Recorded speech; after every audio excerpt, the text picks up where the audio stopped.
Before my mom died, I finally told her about my abortion. She began crying, took my hands, and said, "Me too." She had carried the same secret her entire life, and neither of us knew the other was living with the same pain. This is Phoebe's testimony, and this is Kingdom Chronicles. I remember my mom telling me that she waited until she was married to have sex, and that if I had sex before marriage, I would go to hell. I felt a burden to be perfect, until the pressures and temptations of the world outweighed my understanding of God's love. So I began to act out. When I was 15, I began abusing alcohol, hurting myself, and seeking affirmation in inappropriate relationships, and in academic, athletic, and social achievements. In college, I was hospitalized after attempting to delete myself. After a week in a mental facility, I resolved to get my act together, and I did, for a while.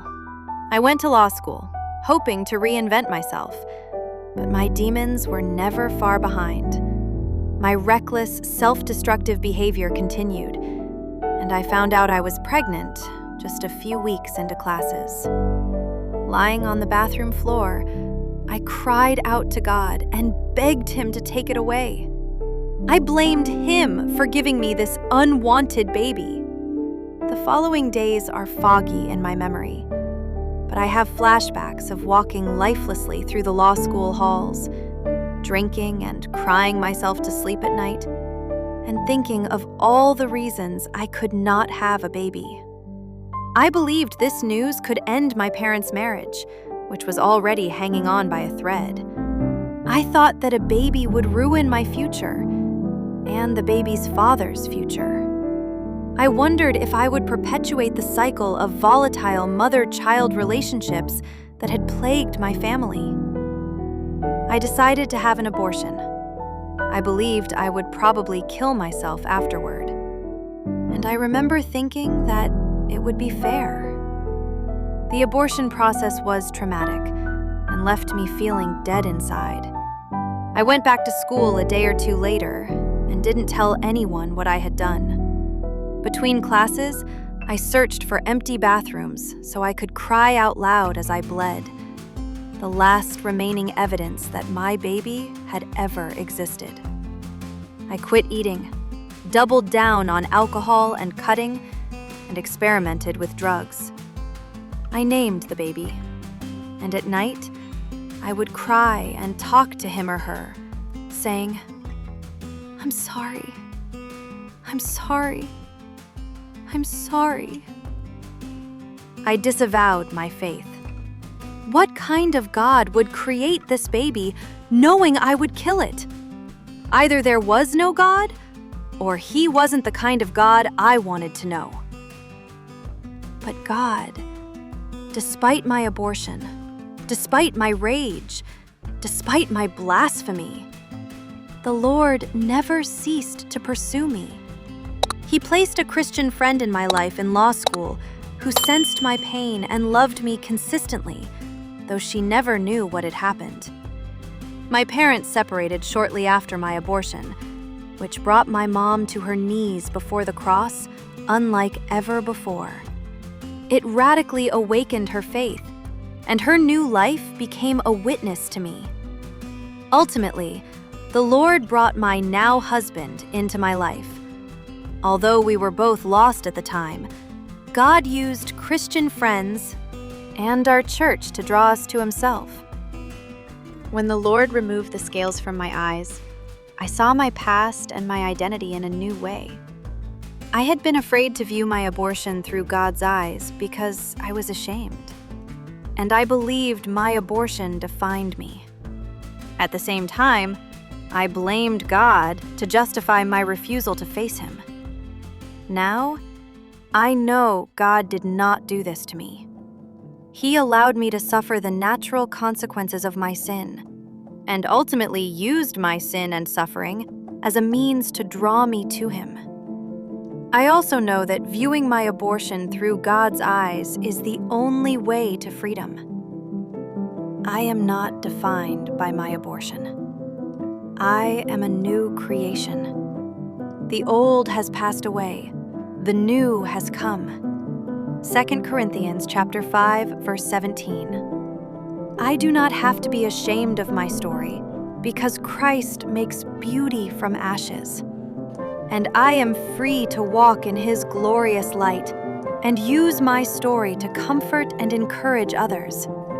After I began walking with Jesus, my mom and I fully reconciled after more than 20 years in a broken relationship, not knowing the Lord would call her home a few months later.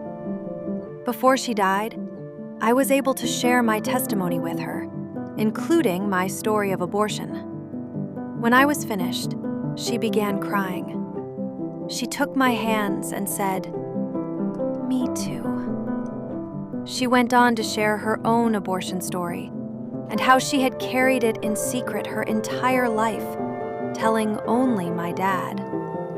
Though I had already forgiven my mom, and she had forgiven me, I now also understood her.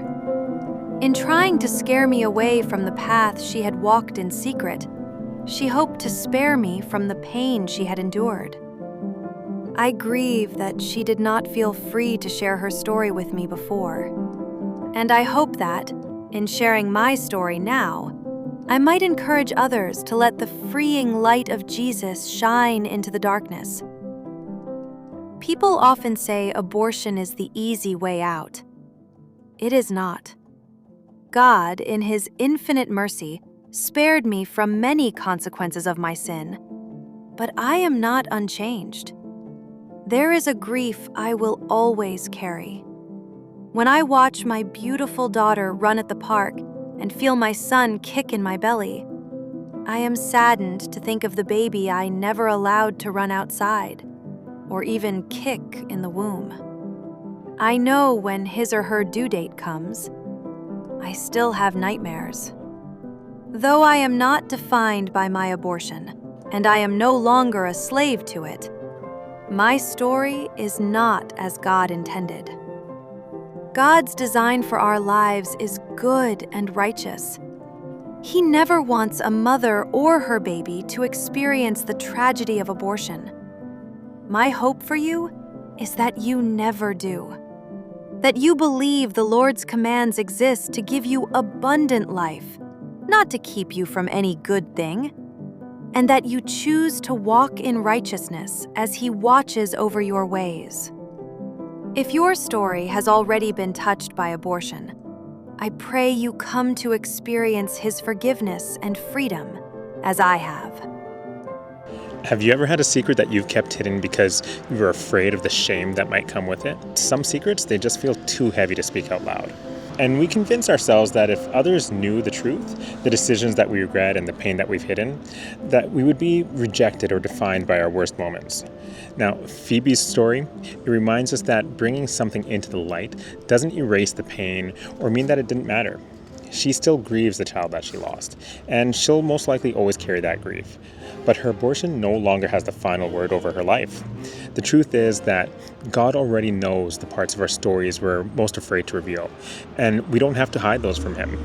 Sometimes freedom begins with a prayer, an honest conversation, or finally saying out loud what shame told us to keep buried inside. Now, your past, it may always be a part of your testimony, but it doesn't have to be your identity. But those are just my thoughts. Let me know yours down in the comments. Thank you for joining me for Phoebe's testimony. If her story connected with you, watch Jackie's testimony next. It's a story about carrying shame and finally finding the courage to give it to God.